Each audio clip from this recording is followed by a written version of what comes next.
بعدما أماتنا وإليه النشور والصلاة والسلام على أشرف الأنبياء والمرسلين وعلى آله وصحبه أجمعين. رب اشرح لي صدري ويسر لي أمري واحلل عقدة من لساني يفقه قولي. سبحانك لا علم لنا إلا ما علمتنا إنك أنت العليم الحكيم ولا حول ولا قوة إلا بالله العلي العظيم. أما بعد.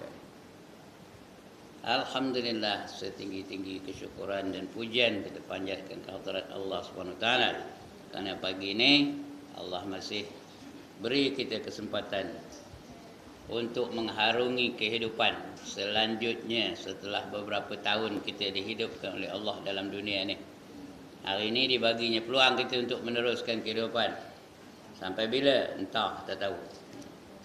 Tapi mudah-mudahan kita gunakan peluang yang Allah bagi pada kita ini dengan sebaik-baik kegunaan. Jangan sia-siakan anugerah yang telah Allah beri kepada kita.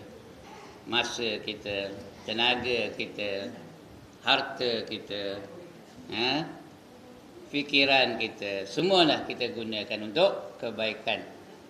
Kebaikan diri kita dalam kehidupan di dunia, lebih-lebih lagi kita akan tak lama lagi pindah ke akhirat. Jadi kita bersedia dengan sifat taqwa. Wa tazawwadu, kata Allah, carilah kalih kamu akan bekalan. Fa inna khairaz zadi taqwa, maka sebaik-baik bekalan yang nak kita sediakan ialah sifat taqwa. Taqwa tu tandanya apa? Buat segala yang disuruh, lagi tinggalkan segala yang dilarang. Taqwa lah tu. Bila taqwa, Allah jamin keselamatan di dunia dan juga kebahagiaan di akhirat. Jadi kita kena jadikan diri kita ni orang yang bertakwa. Baik, pagi ini kita sambung lagi pengajian kita di bahagian yang terakhir. Kita ni telah melalui 7 gunung. Gunung 7, tajuk buku yang kita baca ni gunung 7. 7 gunung mesti kita lalui kalau hendak selamat dunia dan akhirat. Yang pertama, gunung ilmu. Mesti ada ilmu. Itu dah semua dah tahu dah tu. Yang kedua, gunung taubat. Gunung taubat.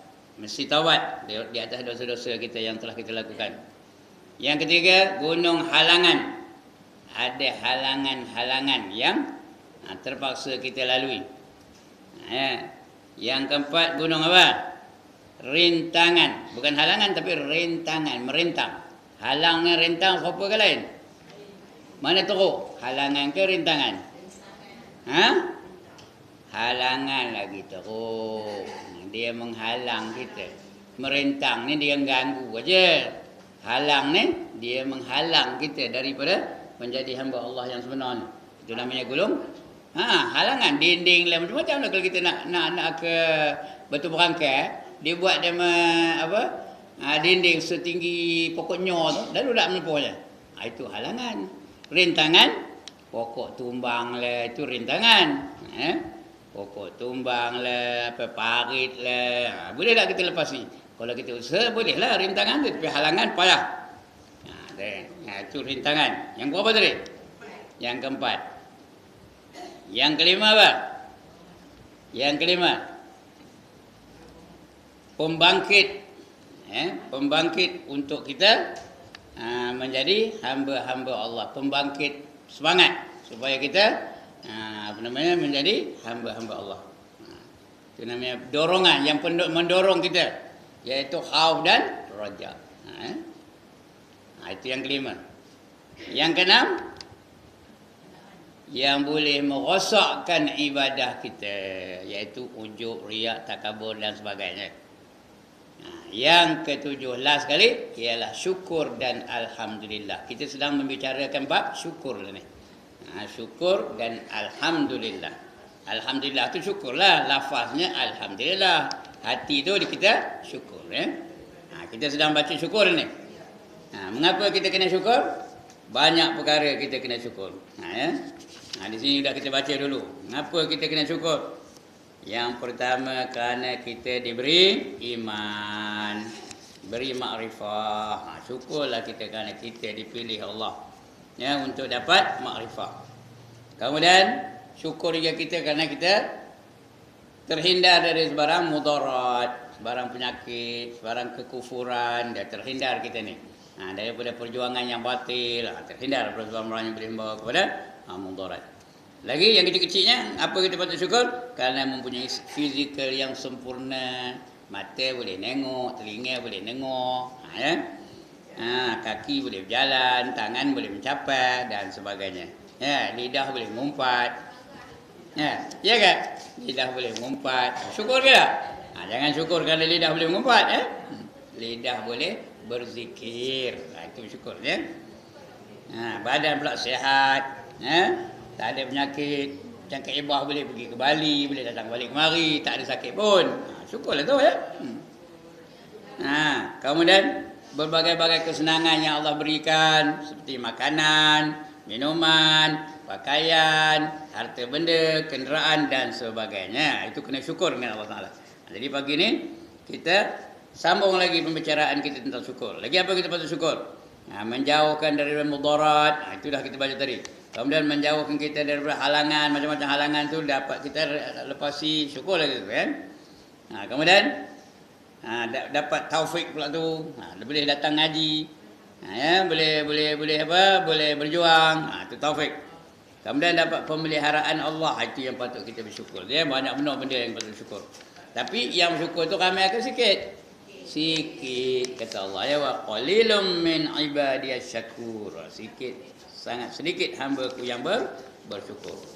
Baik, kita baca muka surat 450. Betul?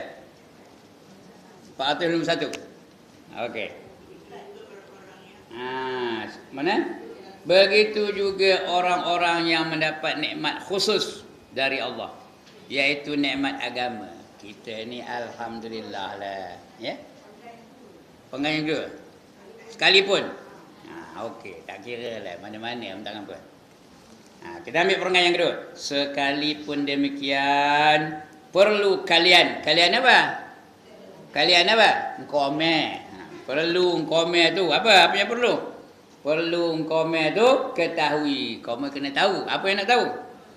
Bahawa orang-orang yang lemah itulah yang mengetahui kadar sesuatu nikmat. Kalau kita lemah dapat nikmat, terasa tak? Terasa tak?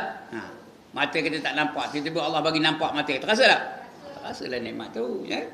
Kita dulu sakit, terdeek aja. Dan tiba-tiba Allah sembuhkan. Terasa tak? Terasalah. Kalau orang tak pernah sakit, tak terasa. Tapi kalau orang ada sakit, baru terasa. Itu dia. Kerana nikmat ni bila terasanya? Bila dia dah hilang, baru terasa. Bila terasa nikmat mata, bila terasa? Bila dah buta, baru terasa. Bila terasa nikmat telinga? Bila dah pekak. Bila terasa nikmat kaki boleh berjalan? Bila dah lumpuh, baru terasa. Tu apa? Bila terasa nikmat ada rambut? Bila dah botak. Bila dah botak macam mana? Jenuh beli minyak sapi melumur kepala tu. Tidak lagi mau tumbuh rambut. Itu baru terasa nikmatnya. Kalau tak, kita buat tak tahu, buat dia aja, buat tak reti aja. Mak patutnya memanglah. Kita sayang nikmat yang Allah bagi kepada kita tu. Mata tu. Sayang ke mata tak? Dah pelihara mata tu, jangan bagi dia cepat rabun, jangan bagi dia cepat buta. Macam mana pelihara mata? Macam-macam lah. Kita tak payahlah sayang ajar pula, semua orang tahu. Macam buku tu jangan dekat nak apa tu. Jangan macam dalam gelap. Macam-macam lah cara nak melihara mata. Jangan tengok tulisan yang ada di kubur tu tau. Jangan dibaca tulisan tu. Saya ni ada tok guru saya ngabur apa tu. Nak terang mata. Kat bawah tulisan tu, jangan dibaca tu. Dia boleh cepat mengkaburkan mata. Tok guru saya ngabur betul lah. Tapi tak adalah nasnya hadis, tak ada. Tapi dia ngabur betul, petua-petua dia. Tok guru saya dulu umurnya 100 tau. 100 umurnya. Dia meninggal dunia 100 lebih umurnya. Dia tu duduk di Masjid Tambun, tahu? Bukan Tuan Haji Aziz, ada seorang lagi. Namanya Tuan Haji Husin. Muslim ni. Tuan Haji Husin. Dia duduk di Masjid Tambun. Dia datang subuh tu, di situlah dia duduk sampai Isya, tengah baru dia ambil cucunya balik. Pagi-pagi cucunya ngantor dia sembahyang subuh, duduk dia di masjid tu. Sehari suntuk, itulah duduk. Saya pergi situ setiap pagi pergi belajar dengan dia. Ya? Baru. Dia duduk situ lah, iktikaf lah, dia semayang lah, dia letih-letih, dia tidur dalam masjid tu. Dia tak ada keluar-keluar, duduk masjid tu je. Dia puasa 3 hari seminggu. Hari Isnin, hari Khamis, hari Jumaat. 3 hari seminggu. Dia berdiri, kalau dia semayang tu, berapa orang rokok berdirinya. Udah bongkok benar. Umur 100 tahun lah. Badan kecil pula tu. Tapi kita tengok dia tu nyongin aja dia. Berseri wajahnya. Itu tok guru saya lah dulu. 2 tahun lebih saya belajar tu. Tanya saya nak. Pagi-pagi lepas aja apa, saya ngajar petang. Masa tu cikgu lagi. Lepas aja suruh pergi. Pukul 10-11 baru balik. Belajar dengan dia. Aqidatun Najin belajar dengan dia lah. Aqidatun Najin tu besar ke kecil tulisannya? Ya Allah, tidak kau pernah beli buku Aqidatun Najin? Kitab kuning yang halus tu. Kalau dia ni macam kena komen tebal baru nampak Tapi dia macam tak bercermin. Saya bercermin, dia tak cermin. Itu petua dia lah. Jangan dibaca tulisan yang ada di batu nisan tu. Itu nak menjaga mata. Ini bukan hadis ni. Nak menjaga mata supaya jangan cepat buta je. Ini tengok berapa umur dah cermin mata pakai nampak. Kalau dah tak nampak. Itu jaga mata tu elok-elok. Itu cara apa? Cara menjaga nikmat Allah Ta'ala. Mata itu sebagai satu nikmat. Itu soalan dia tadi. Sebelum berlaku itulah kita kena jaga nikmat yang Allah bagi kepada kita. Sekalipun demikian, perlu kalian ketahui bahawa orang yang lemah itulah yang mengetahui kadar sesuatu nikmat. Bila kita lemah baru tahu. Serta mengagungkannya, baru terasa kehebatan nikmat yang Allah bagi itu. Bila kita mula-mula buta, lepas itu nampak balik, terasa tak nikmat Allah, mengagungkan tidak ke nikmat Allah, baru kita mengagungkan nikmat Allah. Tapi kalau terus buta, tak ada lah. Mereka menerima sesuatu nikmat dengan mudah dan merasakan segala penderitaan itu ringan saja demi mendapatkan suatu kenikmatan yang lain. Ringan aja penderitaan itu.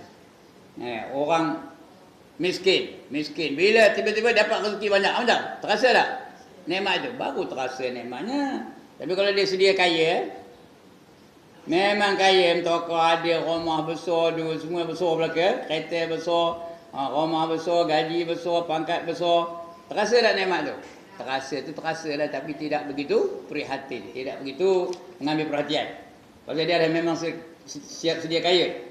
Tapi katakanlah dia miskin hidupnya, menderita, melepik sagu, tiba-tiba dia dapat pesaka daripada seseorang yang dia tak sedar, dah jadi jutawan, macam terasa ke tak?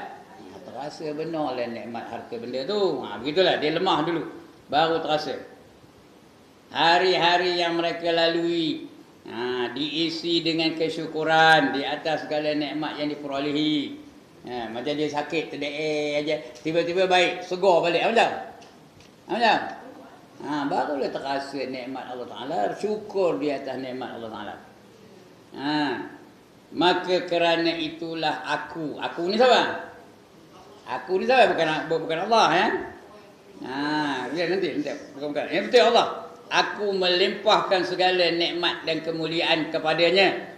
Bahkan aku mengkhususkan semuanya itu kepada mereka dan bukan untuk kalian.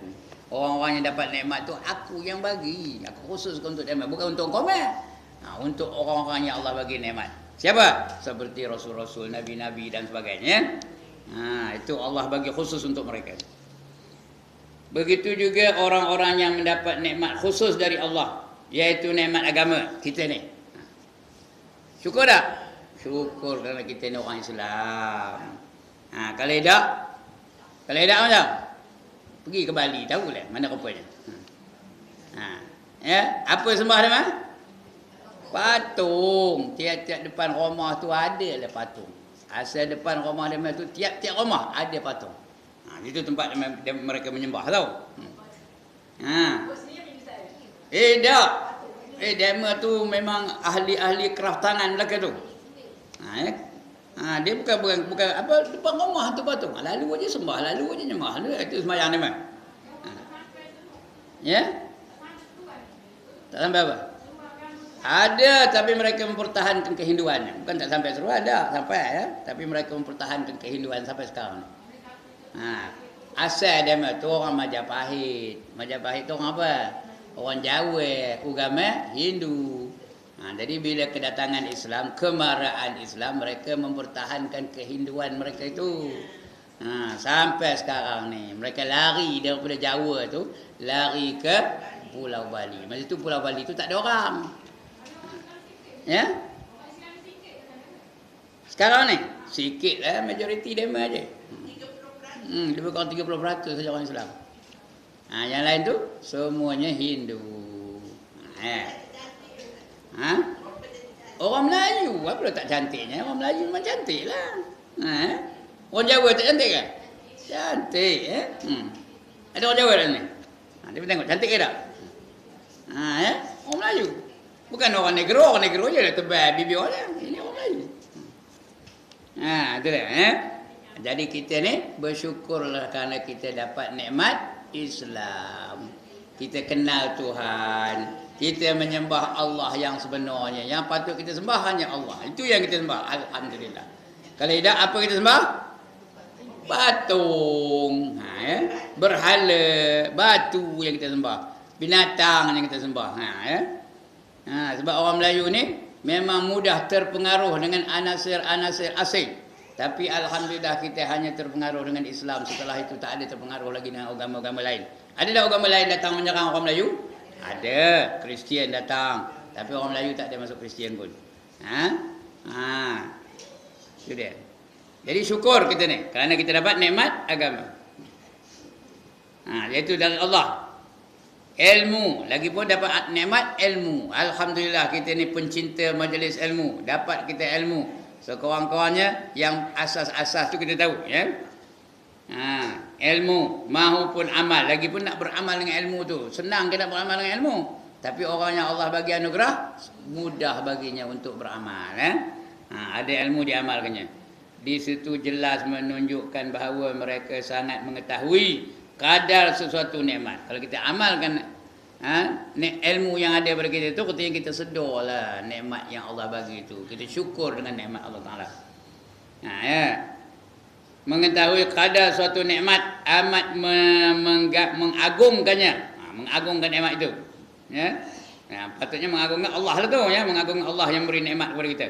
Serta bersungguh-sungguh demi untuk mendapatkannya. Nak dapatkan, nak memaintain nikmat tu, kena bersungguh-sungguh ya. Kena jaga benar-benar. Terutama nikmat agama, nikmat Islam dan iman. Kena jaga betul-betul. Sampai bila? Sampai bila juga Nan?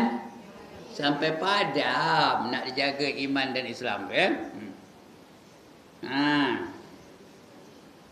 Dan pada mana ke dia? Dan mampu untuk mana ke dia? Dan mendapatkannya ya. Demi untuk mendapatkan selain itu mereka paling mampu untuk bersyukur dan memuliakannya. Kita kena bersyukur dengan nikmat Allah dan memuliakan nikmat itu.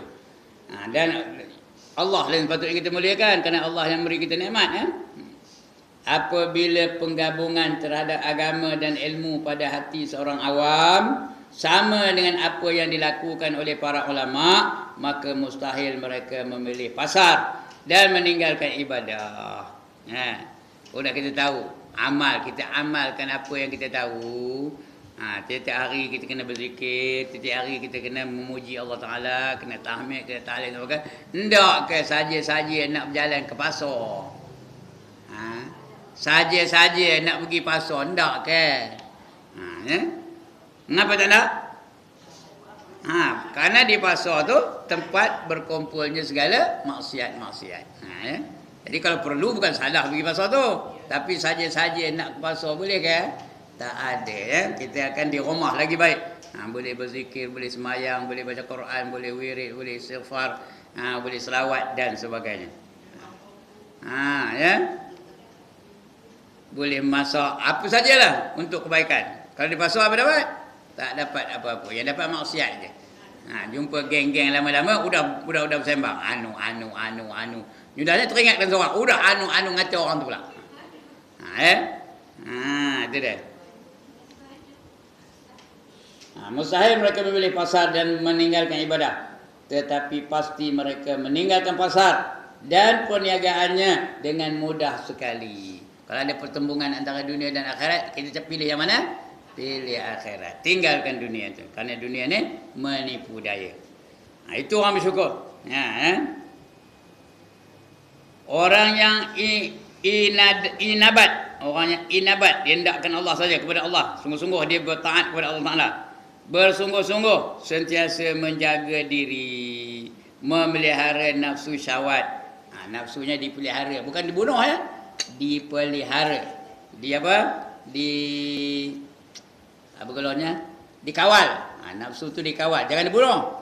Kalau dibunuh nafsu, manusia tak ada mendapat kemajuan. Tak berkembang hidup manusia. Nafsu tak boleh dibunuh. Udah macam tunggu aja. Ya. Nafsu ni bukan perhubungan antara lelaki dan perempuan aja. Nafsu lain. Makan nafsu. Nak belajar nafsu. Nak jadi pandai nafsu. Nak jadi kaya nafsu. Nak cantik nafsu. Nak hiburan nafsu. Lagi apa? Itu nafsu. Bukannya perhubungan antara lelaki dan perempuan aja. Apa saja keinginan ke arah kebaikan, ke arah kemajuan itu dorongan daripada siapa? Daripada nafsu lah. Nak kaya siapa mendorongnya? Nafsu. Nak pandai siapa mendorongnya? Nafsu. Nak maju siapa mendorongnya? Nafsu. Semua nafsu. Jadi nafsu tu jangan dibunuh. Kalau dibunuh manusia tidak akan mendapat kemajuan. Cuma dikawal. Dia macam anjing. Anjing tu dia sifatnya jahat. Tapi kalau kita kawal jadi baik dah anjing tu. Boleh memelihara rumah. Boleh menjadi pengawal. Itu anjing. Nafsu tu apa itu juga. Nak mengawal nafsu macam mana? Kena faham syariat. Itu mengawal nafsu. Kena faham syariat. Kalau benda tu wajib, kena buat walaupun nafsu tak suka. Kalau benda tu haram, kena tinggalkan walaupun nafsu tu meletik ndaknya. Kalau yang sunat, buat juga seboleh-bolehnya. Kerana kita tahu benda tu baik. Kalau yang makruh, tinggalkan semampu sedaya-daya yang mampu. Kalau harus, jadikan dia sebagai ibadah kepada Allah Subhanahu Wa Taala. Itu cara kita mengawal hawa nafsu. Kalau kita ikutkan dia, nafsu tu sentiasa mengajak kepada kejahatan. Itu kalau kita ikut hawa nafsu, sentiasa mengajak kepada kejahatan. Jadi ini dia tuan-tuan dan puan ya. Mana ada tuan-tuan pun, tuan seorang, tuan dan puan-puan. Ini perkara nafsu tu. Ya, maka mustahil apa, tetapi pasti mereka meninggalkan pasar dan perniagaannya dengan mudah sekali, senang ya. Jadi orang yang inabat, yang taat kepada Allah, bersungguh-sungguh sentiasa menjaga diri, memelihara nafsu syahwat serta keseronokan dunia. Dunia ni seronoknya tak semana pun. Apa seronok dunia ni? Tak ada kekal. Makan, kekal ke seronoknya? Makan kekal ke seronoknya. Makan udah kenyang. Udah kenyang ke mana lepas tu? Ke mana lepas tu? Pergi ke belakang tu. Apa buat? Pergi ke tempat yang paling busuk.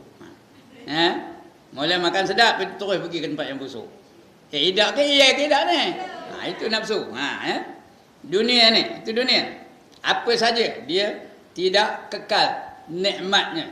Apa sajalah ya, tak kekal nikmatnya. Tapi di akhirat bila kita makan lagi sedap, lagi makan lagi sedap, lagi makan lagi sedap. Selera orang di syurga tu esok ya, berapa banyak berbanding dengan selera kita di dunia ni? 70 kali selera orang di dunia ni, tahu? Itu ahli-ahli syurga.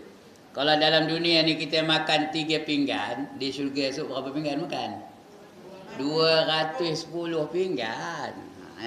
Punyalah hebat. Lagi makan, lagi sedap, lagi makan, lagi sedap, lagi makan, lagi sedap. Ya? Apa dia? Tak ada kuih? Tak ada gemuk? Tak ada gemuk-gemuk. Badan slim je, cantik aja. Apa namanya?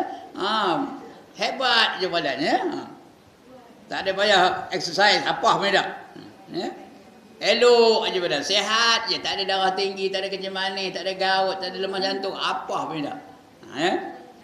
Itu kalau dapat masuk syurga lah. Ndak ke tak ndak. Atas. Itu dia syurga. 70 kali ganda selera kita dalam dunia ni. Lagi makan lagi sedap dalam dunia ni. Pagi makan apa? Makan sate. Tengah hari makan sate. Petang karang makan sate, malam karang sate, pagi esok sate, tengah hari esok sate, petang esok sate, malam esok sate, lusa sate pagi. Apa dah? Kena 3 hari siap dan tengok sate udah. Itu dalam dunia ni. Ya ke dah? Cik rasa buat gula tempoyak aja hari. Hari-hari gula tempoyak, pagi gula tempoyak, tengah hari gula tempoyak, petang gula tempoyak, malam gula tempoyak, esok gula tempoyak. Apa dah? Tengok tempoyak pun dah muak dah. Udah muntah. Tapi di syurga lantaklah hari-hari pun lagi makan lagi sedap, lagi makan lagi sedap. Itu dia ya. Itu di syurga. Tak ada pula berak-berak, tak ada pula kencing-kencing. Makan kenyang-kenyang macam mana dia pergi jadi apa? Jadi peluh. Peluh tu pula lebih wangi daripada kasturi.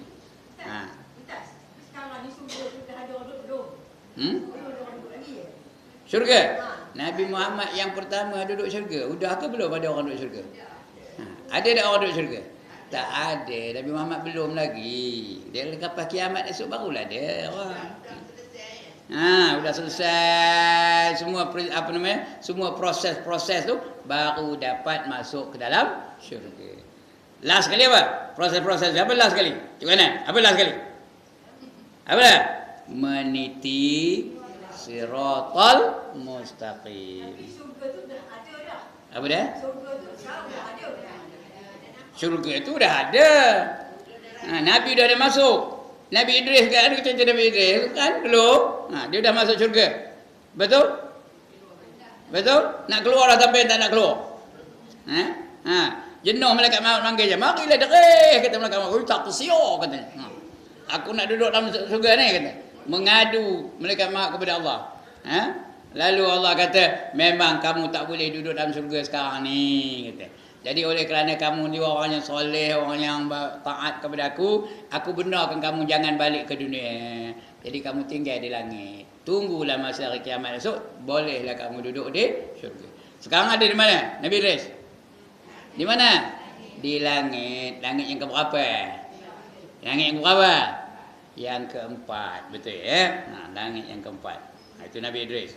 Nabi Muhammad ada tak masuk syurga? Ada. Tapi dia keluar balik. Bila dia masuk syurga? Di malam Mi'raj. Dia nampak neraka dan dia masuk syurga. Neraka dia tak masuk tapi dia nampak. Dan dia masuk dalam syurga. Itu Nabi Muhammad. Itulah ya. Jadi kalau kita syukur, insya-Allah kita dah ada habis proses-proses itu, dapatlah kita masuk ke dalam syurga. Harap sungguhlah ya. Jangan apa lah.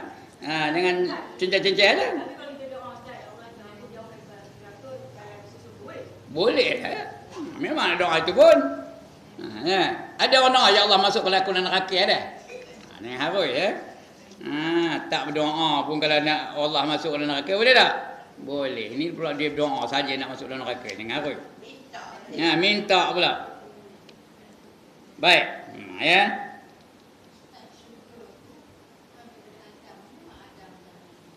Itu asal. Ya, manusia kita pun dah masuk syurga. Kita dulu asal dari syurga, tahu? Bukan badan kita di syurga. Badan kita tak ada lagi masa itu. Yang di dalam syurga siapa? Roh kita. Masa roh dalam syurga kita tahu tak keluar. Belum ada lagi roh tu. Roh tu belum disatukan dengan jasad. Dia entah di mana-mana. Jadi dikumpulkan Tuhan roh-roh kita tu. Roh saya, roh Cik Mah, roh Cikgu Enan, ya. Roh Puan dia terkumpulkan semua sekali. Roh roh apa lagi? Roh Sun tu lagi mana ke dia orang. Roh Cikgu Sofiah tu dikumpulkan sekali. Lalu Allah tanya, alastu bi rabbikum, kata Allah. Apa arti alastu bi rabbikum? Bukankah aku ini Tuhan kamu, kata Allah. Allah nampakkan diri dia kepada kita. Roh tu nampak ya. Kita kejap ni tak nampak lah. Dulu sebelum disatukan dengan badan kita. Apa kata kita? Apa kata kita jawab? Bala syahidna. Bala tu apa?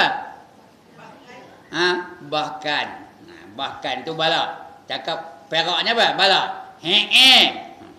Bala tu kami menyaksikan kamu, kata roh kita tu tahu. Kemudian baru disatukan dia, Allah jadikan Adam. Masa tu Adam tak ada lagi, roh Adam saja ada. Adam tak ada lagi. Lepas itu baru Allah jadikan Adam. Di mana jadikan Adam? Dalam syurga. Lepas tu dijadikan siapa? Dijadikannya opah kita. Siapa? Hawa. Dalam syurga juga, dua-dua dalam syurga. Lepas itu yang marah siapa? Iblis marah benar. Pasal apa marah? Pasal dia apa? Tak, bukan pasal itu. Dia marah pasal apa? Pasal dia orang lama. Dia dijadikan dulu daripada Adam. Dia senior. Tahu ke apa kata senior? Kalau orang kerja, yang lama kerja tu panggil apa? Dia panggil senior. Orang Adam apa? Adam orang baru. Itu namanya apa? Orang baru namanya apa? Orang masuk universiti baru masuk. Apa keluarnya? Freshie. Adam tu freshie. Iblis tu senior. Lepas tu disuruh pula yang senior tu tunduk kepada Adam. Suruh sujud pada Adam. Wa iz qulna lil malaikati isjudu li Adam. Ingat ketika aku perintahkan malaikat supaya sujud kepada Adam. Fasajadu. Apa arti fasajadu? Semuanya sujud. Aba illa iblis. Bukan aba, illa iblis. Melainkan iblis. Tak nak sujud. Aba wastakbar. Dia ingkar lagi tak kabur. Kalau dari segi logik dah iblis tu tak nak sujud. Logik ke tak logik? Logik kalau ikut akal. Kerana iblis tu orang lama. Orang lama berpangkat, udahlah berpangkat jadi ketua segala malaikat pula tu. Macam saya ngajar umpamanya kejap ni, dia kenal ni Ustaz Ibrahim ngajar, tiba-tiba datang orang baru budak-budak kecil, suruh tunduk budak-budak kecil tu. Macam logik ke tak logik saya tunjukkan dia? Tak logik lah saya tunjukkan dia. Patutnya dia datang salam cium tangan saya. Ya tak? Ini suruh saya pula cium tangan dia. Logik ke tak logik? Tak logik lah. Itu sebab iblis tak nak sujud. Pasal dia senior. Yang nak sujud tu kepada freshie, kepada orang yang baru datang. Tapi kita bukan pandang di sudut itu. Kita pandang di sudut yang memerintahkan. Siapa yang memerintahkan? Allah Ta'ala. Macam tadilah. Saya ni senior. Ustaz pula tu. Dimuliakan orang. Tiba-tiba suruh sujud, suruh cium tangan budak kecil. Datang-datang suruh cium tangan. Tapi coba kalau yang menyuruh tu yang di Pertuan Agong. Macam? Buat tak? Buat tak. Begitulah. Contohnya, yang menyuruh tu apa? Allah Ta'ala. Jadi Allah Ta'ala bila dia suruh, jangan kira logik tak logik. Bila Allah suruh, buat. Bila Allah larang, tinggalkan. Itu orang beriman dengan Allah. Dia memang ada, bukan nama dia memang apa, sebelum itu belum. Namanya Azazil namanya.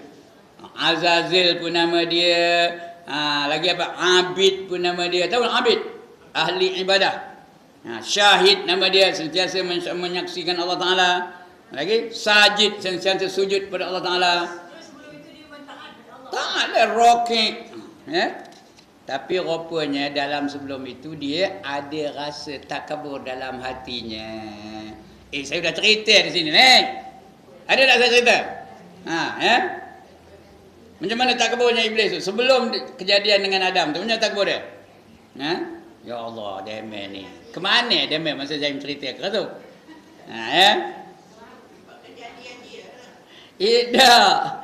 Pada satu hari ada seorang malaikat, dia nengok takdir penduduk langit tu di Lauh Mahfuz. Tengoknya rupanya ada seorang ahli penduduk langit tu nanti akan masuk neraka selama-lamanya, akan jadi kafir. Selama-lamanya ahli neraka tu, dia pun naik ke atas, dia pun teroyak meraung, dia ngobak, dia tahu ngobak. Tanya dia kawan-kawan dia, kenapa kamu ngobak ni? Kata malaikat, kita ni salah seorang kita ni akan menjadi kafir, akan masuk neraka selama-lamanya. Bila dengar tu semua malaikat-malaikat tu teroyak belakang, menangis belakang, ngobak belakang, meraung belakang. Kecuali seorangnya tak menangis. Siapa? Iblis. Itu kenapa? Udah ada rasa takbur dalam hatinya. Udah saya cerita banyak kali ni. Lepas tu mereka mesyuarat. Apa mesyuaratnya? Mari kita minta Iblis. Masa itu namanya bukan Iblis ya, Azazil. Dia ni ketua kita. Mari kita minta Tok Guru kita mendoakan untuk kita. Macam perempuan lah, bila nak doa selamat, siapa suruh mendoanya? Ustaz lah. Itu begitulah. Mari kita suruh Tok Guru kita mendoakan bagi kita supaya kita terhindar daripada menjadi orang yang masuk neraka selama-lamanya. Mereka pergi jumpa dengan Iblis. Iblis pun kata apa? Apa kata Iblis? Okay, no worry, don't worry. I will do what you want me to do. Katanya. Iblis tak pernah jaga orang putih kan? Dia pun doa. Apa doanya? Allahumma la taghdab alaihim. Kalau saya kopi tu je tak faham macam mana. Tengok Allah, ini doa dia. Allahumma la taghdab alaihim. Tengok ni, jari saja ni. Allahumma la taghdab alaihim. Ada tak yang tak kena doa tu? Siapa tak kena? Yang berdoa tu dia tak kena. Tahu apa katanya? Ya Allah, janganlah kamu murka ke atas mereka. Patutnya doa ni mana? Allahumma la taghdab alaina. Atas kami. Baru dia Allahumma la taghdab alaina. Atas kami. Ini dah. Yang lain semua tak ada kena marah. Yang lain semua tak ada kena murka. Yang kena murka siapa? Yang mendoa tadi. Itu. Kenapa dia macam tu? Dia tak ada dia. Udah ada rasa takbur dalam diri dia tu. Bukan aku. Yang kena hitung komen bukan aku. Yang akan dikafirkan oleh Allah bukan aku. Komen tu. Udah ada takbur, rasa itu. Tapi belum terserlah lagi. Tahu roti terserlah. Belum terkeluar lagi rasa takbur tu. Tak ada apa berlaku lepas tu. Elok aja ya. Sehinggalah Allah cipta Adam. Bila Allah jadikan Adam, Allah perintahkan semua malaikat sujud kepada Adam. Semuanya sujud kecuali Iblis. Baru nampak takburnya Iblis tu. Itu sebab siapa hendak takbur angkat tangan. Siapa hendak takbur maknanya dia hendak mewarisi pusaka daripada Iblis. Siapa hendak pusaka dari Iblis? Itu takbur ya. Lepas itu dia kata Iblis dia tu tak mahu tu. Macam mana? Sebab itu kata Iblis dia tak mahu. Lepas tu dia tak nak tunduk kepada Adam. Dia tak nak tunduk kepada Allah. Pasal yang memerintah itu Allah. Tak nak tunduk kepada Allah. Dia tak ada rasa apa-apa lah derhaka kepada Allah tu. Dia minta dengan Allah, ya Allah panjangkan umur aku sampai hari kiamat. Kenapa? Aku nak menyesatkan keturunan anak Adam. Siapa keturunan anak Adam? Siapa keturunan anak Adam? I lah, you lah. Mana? Yang itulah tu. Yang ada dalam badan kita ni, dia punya tentera-tentera lah. Iblis ni ada tentera tau. Ada general, ada sarjan, ada lieutenant, ada captain, ada major. Dia tengok taraf kita lah. Kalau yang koyok-koyok itu, private pun jadi. Udah tak nak semayang. Tapi kalau yang terror-terror tu, yang handai-handai tu, ketua-ketua muslimat tu apa? Ketua muslimat apa? Siapa yang menggoda dia? General lah. Memanglah. Supaya dia melakukan kejahatan. Kalau orang koyok-koyok apa kita ni, private je. Sudah tak semayang. Tapi masa tadi tu, Iblis tu dia seorang kira yang tak ada. Yalah. Tapi bila jadi itu dia menjadi dia ada tentera. Dia rekrut lah pembantu-pembantunya. Dia macam-macam ada alat-alatnya. Dia ada walkie-talkie. Tahu walkie-talkie? Hello, mari bantu aku ni, kata seorang tentera tu, bantu aku ni, aku tak dapat nak menggoda dia, dia masih lagi mau juga beribadah kepada kamu. Datang tenteranya, sarjannya datang, lieutenantnya datang, majornya datang, kaptennya datang, gitulah. Tapi tak nampak. Kalau nampak senang sikit. Ini pasal tak nampak. Itulah macam-macam bisikan-bisikan. Ada tak bisikan? Hentikanlah. Ada tak bisikan apa tu? Tak payahlah ngaji hari ni ngantuk penuh. Macam-macam. Ada tak? Tak payahlah datang ngaji hari ni, cucu baru balik. Ada tak?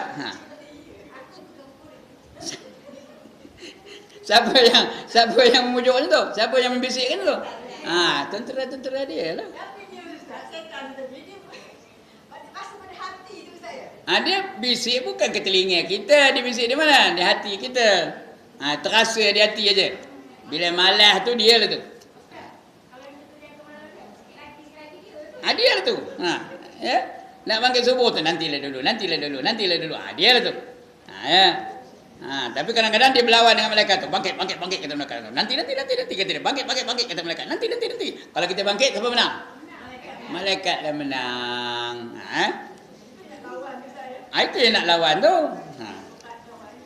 Itu memang berat lah pun. Mengapa berat? Kerana syurga itu mahal. Bila mahal, senang ke susah nak dapat? Susah. Kena datang ngaji. Senang ke susah nak ngaji ni?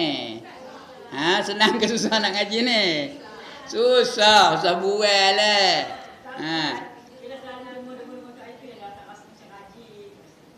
Itu menanglah malaikat ketika itu.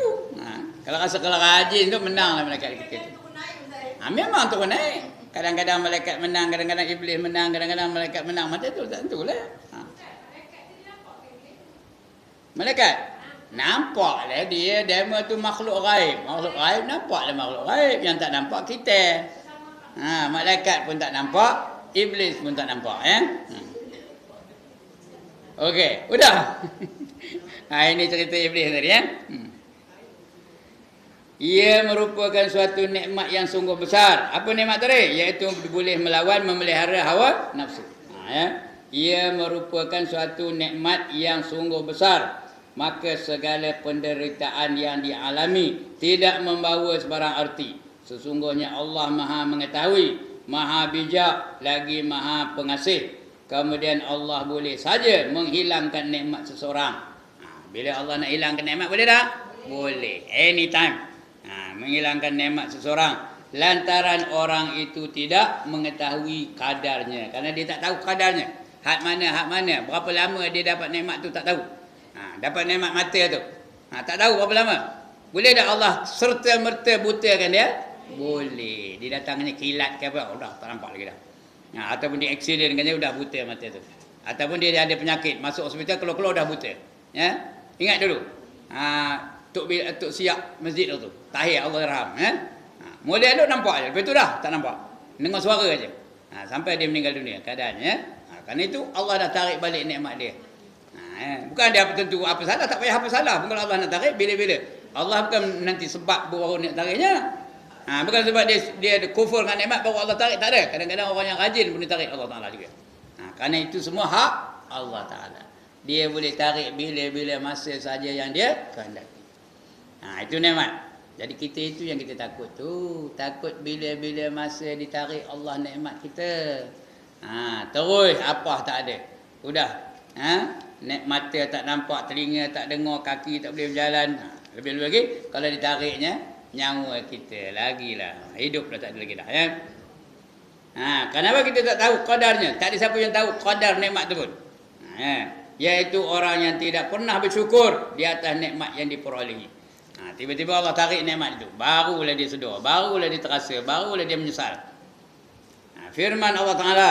Watlu alaihim naba'allazi atainahu ayatina.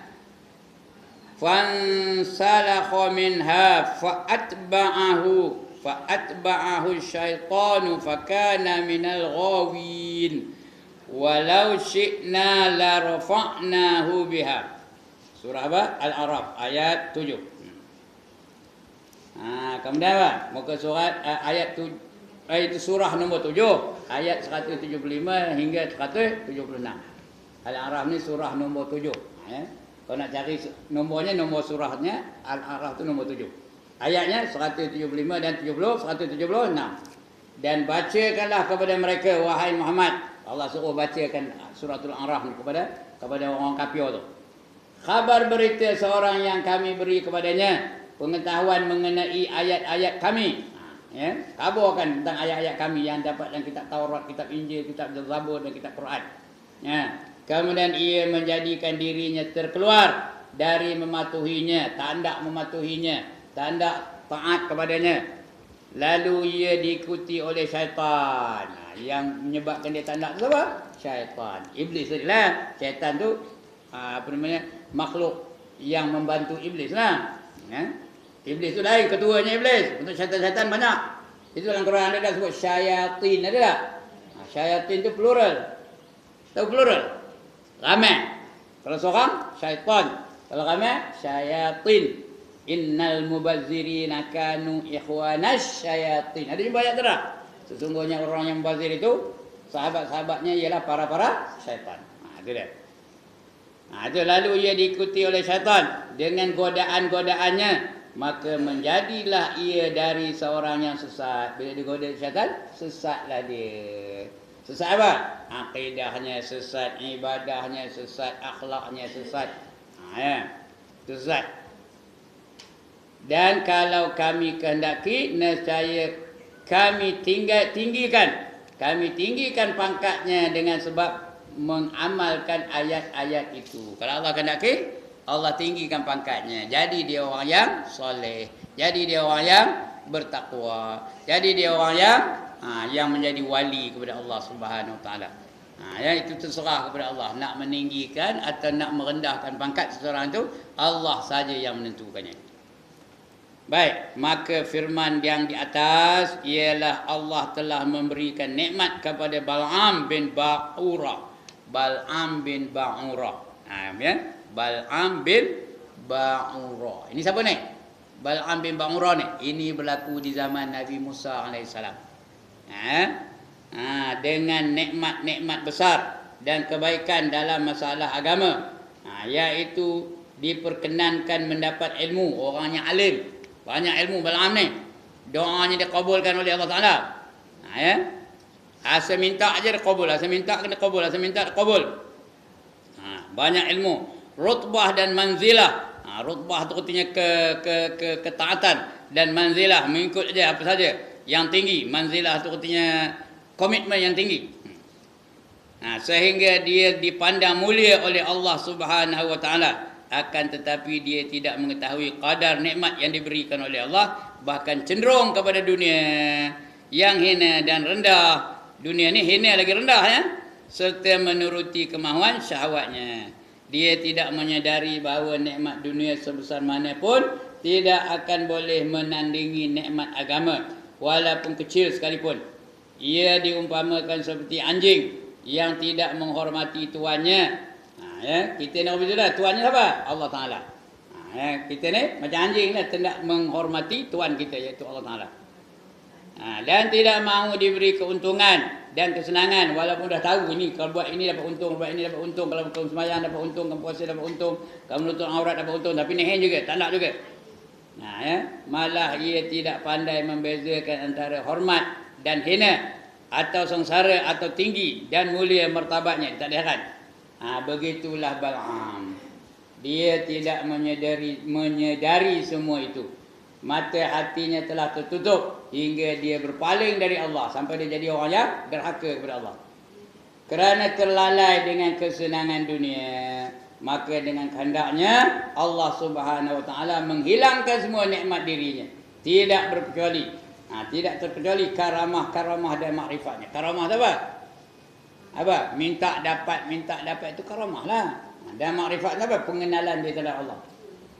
Kini semua kurniaan Allah Ta'ala sudah lenyap. Bal'am tidak ubah seperti anjing yang diusir atau syaitan yang direjam.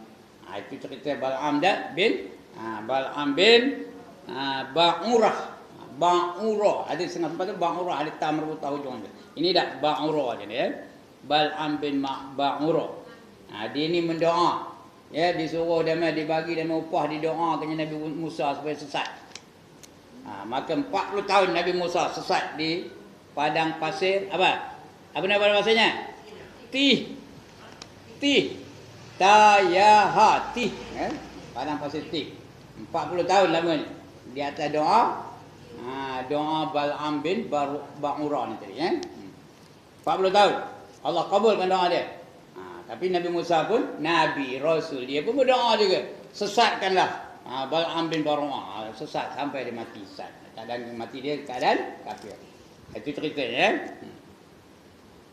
Seorang alim yang mendapat taufik dari Allah Subhanahu wa ta'ala sehingga memungkinkan dia beribadat dan mengetahui syariat serta hukum-hukumnya tetapi tidak mengetahui kadarnya, maka di mata Allah Subhanahu wa ta'ala dia adalah seorang yang hina. Kalau dia semayang tapi tak reti, puasa je tapi tak tahu hikmatnya, sampai bila hukumnya tak belajar dan sebagainya, dia dihina dipandang oleh Allah Ta'ala. Maka di mata Allah bukan di mata apa kita ni, pada pandangan Allah, di mata Allah Subhanahu wa ta'ala dia adalah seorang yang hina kerana dia lebih menyukai kehinaan daripada kurniaan Allah Azza wa Jalla. Jadi orang yang tidak mengetahui kadar suatu nikmat tidak menginginkan manzilah yang tinggi. Tak payah cara-cara yang tinggi tak ada, kaedah yang tinggi tak ada, belajar tinggi-tinggi tak payah, kena buat judahlah. Bahkan sentiasa menuruti kehendak nafsu syahwatnya atau menginginkan dunia. Dia nak dunia yang fana ni. Fana tahu tak? Apa tu fana? Dunia yang binasa. Dunia ni semua binasa. Apa yang tak binasa? Saya khabarkan. Semua binasa. Sihat binasa tak? Mata binasa tak? Pendengaran binasa tak? Kesenangan binasa tak? Kesihatan binasa tak? Habis semua binasa belaka. Itu dunia. Jadi dia ni akan binasa. Itu aja dia apanya, dia diagung-agungnya. Itu orang yang tak ada apa? Yang tidak tahu kadar suatu nikmat. Dia meninggikan dunia yang fana ini tanpa mempedulikan segala khil'ah. Khil'ah itu kemurahan Allah Ta'ala, dan kemurahannya juga menutup mata atas segala pahala akhirat. Dia tak ada, bukan kerana akhirat, dia nak kerana dunia. Saya ngajar ni bukan kerana nak pahala akhirat, kerana nak apa? Nak ini. Nampak ni? Kalau inilah tujuannya, dapat apa? Dapat ini je. Tapi kalau kita nak akhirat, akhirat pun dapat, ini pun dapat. Faham ke cakap saya tu? Niat tu betul-betul kerana nakkan akhirat. Akhirat mesti dapat. Ini pun insya-Allah kalau izin Allah dapat tak? Dapat juga, ya. Itu dia. Jadi apa kita buat kerana akhirat? Bila akhirat kita tujukan, maka dunia datang dengan sendirinya. Tak payah minta. Ada minta tak? Ada minta pada Jan? Jan, hantar ada. Ada letak rega tak? Ada kena letak rega. Nak bagi-bagi, nak idak-idak lah. Tapi biasanya apa? Biasanya dia bagi dia melah. Kecuali dia lupa, ada lain itu biasanya. Saya ni praktikal betul, nak ngabar biar faham betul-betul. Kita nak buat tu biar semata-mata kerana Allah. Jangan kerana lain daripada Allah Ta'ala. Kalau kerana lain daripada Allah Ta'ala, dapatlah yang lain tu. Contohnya Ustaz datang ngaji ni. Ya. Macam mana? Boleh tu. Kerana disuruh. Bukan kerana nak akan di syurga, kerana nak disuruh Allah menuntut ilmu. Ya. Talabul ilmi faridatun ala kulli muslimin wal muslimah. Menuntut ilmu itu diwajibkan kata setiap muslimin lelaki dan muslimah perempuan.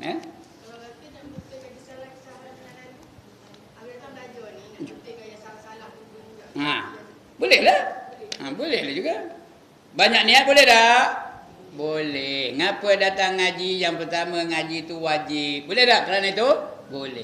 Yang kedua, supaya silaturahim berhubung antara satu sama lain. Boleh tak? Boleh. Banyak niat yang baik-baik, tak apa. Bukan mesti satu niat je. Banyak niat pun tak apa. Ya? Boleh lah tu. Kerana nak bersilaturahim. Boleh lagi. Ya Allah. Demen ni macam mana? Serul salikin udah habis. Udah tamat. Ada tak bab niat dalam Sirrul Salikin tu? Ada tak di situ tulis banyak niat tak ngapa? Ada. Buat ajalah ya. Asalkan baik-baik. Jangan niat nak nunjuk pandai. Itu dah tak betul tu.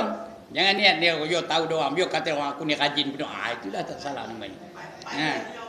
Pandai benar itu. Ya. Jangan niatnya nak negur ustaz ni, nak bantai ustaz tu. Jangan. Itu tak boleh. Niat tu biar ya baik-baik. Banyak tak apa. Ya. Ya. Banyak apa? Bertanya tak apa. Bertanya kalau dia tak tahu nak tanya ustaz boleh tak? Boleh kalau tak tahu. Tapi kalau tanya ustaz nak uji ustaz tu tahu ke tak dia? Itu tak boleh. Nak keterai ustaz tu pandai ke tak? Tahu dia nak jawab. Jangan, tak boleh ya. Kadang-kadang ada tau. Ya. Kadang-kadang dia pun pandai, dia nak nunjukkan dia tu pandai, dia tanya soalan biar ustaz tak boleh jawab.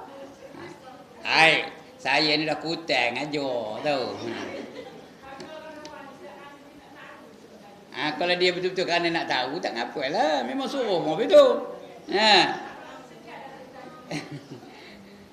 Itu sebab setengah orang dia ada ustaz-ustaz yang dia rajin nanya, ada ustaz-ustaz yang tak berani nak nanya. Ada tak? Ada apa betul ya? Okey. Jadi kerana apa tu? Kerana dia tak tahu kadar itu, nikmat tu tak tahu. Sesungguhnya ia adalah sikap yang amat buruk. Apa yang buruk tadi? Kerana nak selain daripada Allah Ta'ala. Nak mencari dunia selain daripada Allah Ta'ala. Dunia itu fana, hina. Tapi yang itu ditujunya, dicarinya. Ada tak ustaz yang menetapkan rega? Ada ke tak ada? Kalau nak bayar saya sekian-sekian, baru saya nak datang. Kalau tidak, saya tak nak datang. Ya? Mudah-mudahan diterima lah. Saya pun tak tahu nak ngabar macam mana. Ya? Tapi tidak disuruh apa itu. Kadang-kadang ada tempatnya dia dah tak datang, tak ada alasan. Saja tak datang. Kenapa? Kenapa tak datang? Kerana sikit penuh isi envelope-nya. Tempat lain tu banyak. Udah. Dia pergi tempat yang banyak tu aja. Ya? Ada tak ustaz yang begitu? Ada. Nampak? Itu dia ya, bukan saya ya. Dia. Jangan tunjuk saya. Ya, ada ustaz dia tunjuk ustaz tu. Ada ustaz betul dia tunjuk kat sana. Macam tu. Okey, itu melawak je jangan marah ya. Sesungguhnya ia adalah sikap yang amat buruk dan dibenci oleh Allah Subhanahu wa taala. Firman Allah Ta'ala, وَلَقَدْ آتَيْنَاكَ سَبْعًا مِنَ الْمَثَانِي وَالْفُرْقَانِ الْعَظِيمِ وَالْقُرْآنِ الْعَظِيمِ. Minta maaf. وَلَقَدْ آتَيْنَاكَ سَبْعًا مِنَ الْمَثَانِي وَالْقُرْآنِ الْعَظِيمِ لَا تَمُدَّنَّ عَيْنَيْكَ إِلَى مَا مَتَّعْنَا بِهِ أَزْوَاجًا مِنْهُمْ. Kena tengok betul-betul, mun tak hafal. Walaqad atainaka sab'an minal masani wal qur'anal azim la tamuddanna 'ainaika ila ma matta'na bihi azwajam minhum. Dan sesungguhnya kami telah memberi kepadamu wahai Muhammad 7 ayat. Apa 7 ayat? Yang diulang-ulang. Apa tu? 7 ayat yang diulang-ulang. Apa? Surah Al-Fatihah. Yang diulang-ulang bacaannya. Dan seluruh Al-Quran yang amat besar kemuliaan dan faedahnya. Janganlah engkau menunjukkan pandanganmu serta menaruh hati kepada nikmat kesenangan yang kami berikan kepada beberapa golongan di antara mereka yang kafir itu. Orang kafir itu banyak kesenangan, tapi jangan mereka itu menumpukan perhatian mereka kepada kesenangan yang aku bagi itu. Padahal aku bukan bagi semua pun. Itu pun mereka sudah apa? Lupa daratan. Hendakkan kesenangan dunia itu saja ya. Sedangkan yang sebenarnya kesenangan di mana? Di akhirat ya. Qul mata'ud dunya qalil, kata Allah. Katakanlah benda di dunia itu sedikit. Wal akhiratu khairul liman ittaqa. Dia yang kekal, yang baik, yang betul-betul nikmat adalah akhirat untuk orang-orang yang bertakwa ya. Baik. Maksud firman tersebut ialah janganlah kita berpaling kepada melainkan Al-Quran. Keagungan Al-Quran jauh lebih keagungan dunia. Al-Quran ni lebih jauh besarnya daripada dunia. Lebih jauh bergunanya kepada dunia ni. Ya. Selain itu hendaklah kita membiasakan diri mensyukuri nikmat yang diberikan Allah Azza wa Jalla. Syukur dengan nikmat Allah. Apa arti syukur dengan nikmat? Macam mana cara nak syukur dengan nikmat? Gunakan nikmat Allah itu di tempat yang Allah redha. Itu namanya syukur. Syukur dengan nikmat Allah. Perkara seperti ini pernah diminta oleh Nabi Ibrahim alaihi salam. AS tu kan Amerika Syarikat ya, alaihi salam. Agar ayahandanya mendapat kehormatan seperti itu. Ayahanda Nabi Ibrahim siapa? Siapa namanya? Kuis perdana pagi ni. Siapa namanya? Azar. Kerjanya apa? Membuat patung penyembahan bagi orang-orang Majusi. Ya? Itu Azar namanya. Dia pernah Nabi Ibrahim minta dengan Allah supaya beri petunjuk kepada Azar tu. Supaya dapat penghormatan tu. Tapi ayahnya berdegil, enggan melaksanakannya dan tetap kafir. Itu ayah dia. Tetap dia kafir. Demikian juga Nabi Muhammad sallallahu alaihi wasallam. Baginda sallallahu alaihi wasallam sangat mengharapkan agar bapa saudaranya namanya apa? Abu Talib mendapat nikmat iman dan makrifah, tetapi Abu Talib tidak melaksanakannya. Kemudian selain daripada itu, ramai lagi orang-orang yang menjadi sampah dunia, iaitu orang kafir. Orang kafir itu semua sampah dunia belakang ni. Fir'aun sampah dunia walaupun dia raja. Namrud sampah dunia walaupun dia raja. Apa lagi? Abu Jahal sampah dunia walaupun dia ketua kaum Quraisy. Abu Lahab sampah dunia walaupun dia menjadi ketua orang Quraisy juga. Pak saudara Nabi itu. Sampah dunia mereka kerana mereka kafir. Orang mulhid, apa itu mulhid? Orang yang tidak beragama. Mulhid, atheist. Tahu atheist? Ada pun nama perkataan atheist? Orang yang tidak ada agama. Itu namanya mulhid. Yang itu macam siapa?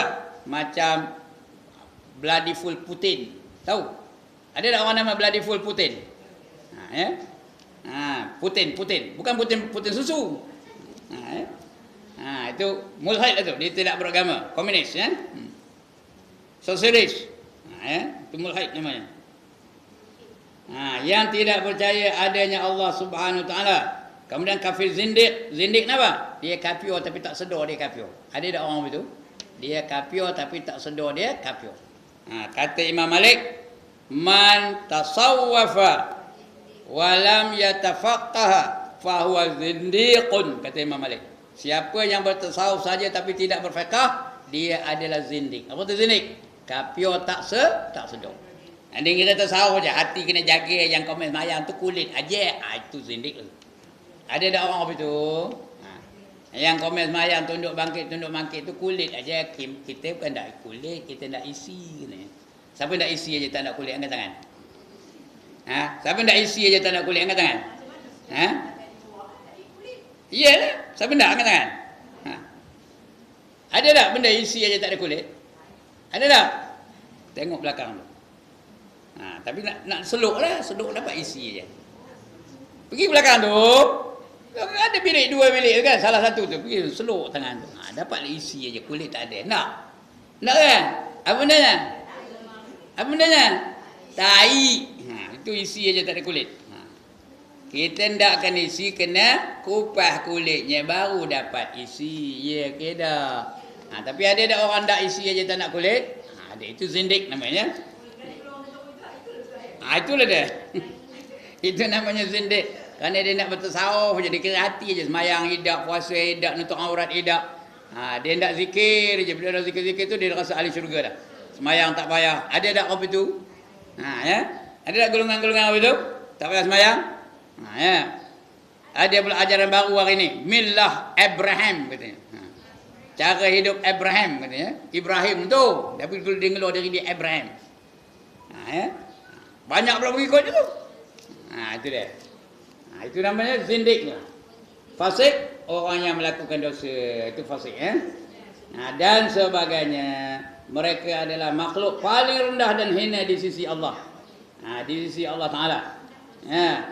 Manakala para nabi, wali, siddiq, orang berilmu dan ahli ibadah pula dijauhkan dari sifat-sifat tercela itu. Kita ni jauh ke dekat dengan sifat-sifat tadi, zindik, apa tadi? Mulhid, kafir, jauh ke tak? Jauhkan. Alhamdulillah kita ni jauh dari sifat itu ya.